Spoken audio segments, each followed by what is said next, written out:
Hey everybody, it's Carrie Lou Signan from the Northampton Center for Couples Therapy. If this is your first time watching me, I have a group practice in Massachusetts and we specialize exclusively in helping couples get the love they want. We do stuff around communication skills, friendship, intimacy. We offer couples retreats, we do couples therapy. And today I thought I'd do a video that's kind of fun, but definitely hopefully helpful.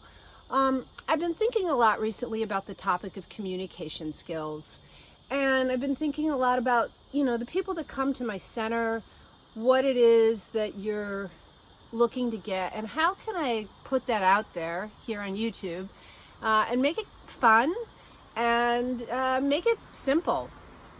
And I decided that I'm going to do a series. This is the first of a series where I talk about relationship superpower skills.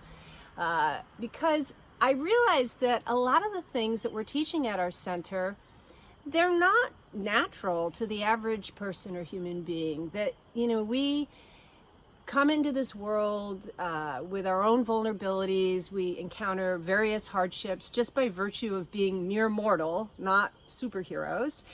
And it's hard, right? It's tough. And a lot of the stuff that we teach at the Northampton Center for Couples Therapy doesn't come intuitively to most people, and it really does feel kind of like a feat to be able to master it.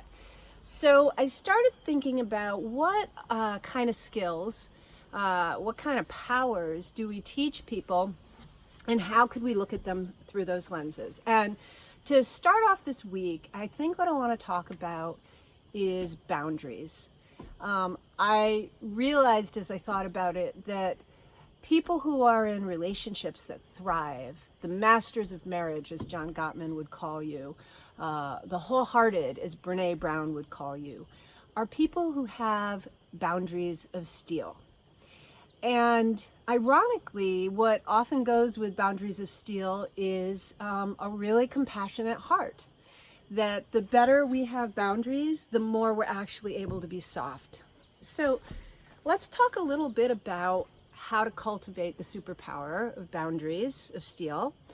And before I do that, I'm going to say something that I plan on saying in every video related to these communication superpower skills. And that's that just as is the case with all our superheroes and movies out there, superpowers are things that can be used to do good, and they are things that can be used to cause real damage. And so when we are talking about having boundaries of steel, part of what I want to talk with you about isn't just how to have them, but also how to not abuse your power. So let's talk about what boundaries are, okay? It's a word, we all know what it means, but I just want to keep it really simple. Boundaries, very simply, are what is okay and what is not okay. It's just that you say to yourself, this is okay with me, or hey, this is not okay with me. And a person who has the superpower of good boundaries is a person who not only can recognize that internally in themselves, but then they can say that and direct that out to, you're going to be able to direct that out to whoever you're talking to, your partner, your boss, your parent, a friend. The ability to say, hey, it's okay with me that we meet on Friday instead of Thursday, but it's not really okay with me that every time we make plans, they seem to get rescheduled. That's a healthy, clean, simple boundary. Now, where we get in trouble with abusing this skill, if we have it, because some of us, right, have this power, but we abuse it, is sometimes we set these boundaries so big in such forceful ways that we really crush people. And that's really putting up like a barricade, not a boundary. And I want you to think about what is the difference between a barricade and a boundary. A boundary is meant to draw a line around you in terms of, what's okay and what's not okay, but not shut people out so that there's no connection there. A barricade closes down communication. And some of us are vulnerable to putting up barricades. So I want you to ask yourself, A, how am I at setting boundaries? Am I able to set them at all? And if you're able to say yes to that, the next question I want you to ask yourself is, how do I do at setting boundaries? Do I overset them? And if so, why? Like, where's that come from? How can I tone that back? One of the things that can really help you if you tend to overset boundaries is to start working on things in terms of your body language. Think about your voice tone, your volume, eye contact, pacing of your words. It's very different to say, yeah, it's not okay to keep changing the date of when we're going to meet versus it's not okay to keep changing the day of when we're going to meet. I mean, tone communicates volumes. So if you're a person who kind of overuses your superpower in that way, I want you to be thinking about that, because we know from the research of John Gottman that 96% of the time, if a conversation or an argument starts harshly, it's going to escalate into a fight, no matter what your intentions are. 96% of the time. The first 2 minutes of how you bring something up predict whether or not it will go well.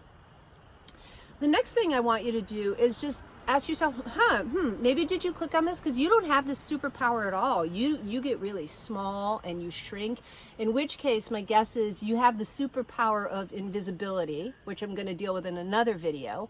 But that power, like this one, can serve you or really get you in trouble. But if you're a person who's not setting boundaries, you're watching this video because you don't know how to set boundaries, then I want you to really start practicing just alone in your car, with people where the stakes aren't as high, saying to yourself, is this okay with me or is this not? Practicing saying when something's okay and when it's not, and then you don't make a big deal of it. Wait and see how it lands on the other person. You might be shaken inside. Take a deep breath. Just wait. And sometimes you can do this stuff really well, and it doesn't mean that the other person's going to be able to handle it, which is why we have a lot of videos we're going to be putting on YouTube. We have a blog, we have a website, and we also work with couples directly. But those are a few thoughts on boundaries. It's a very important superpower. You don't want to abuse it and crush people. If you do that, then you're going to end up villainizing yourself, whether or not you are a villain. And people aren't going to be very inspired to work with you. But you also got to be able to rally and push yourself. Couples therapy, individual therapy, lots of good self-help books out there. Find what else you can to help you cultivate this stuff. More soon. Take care.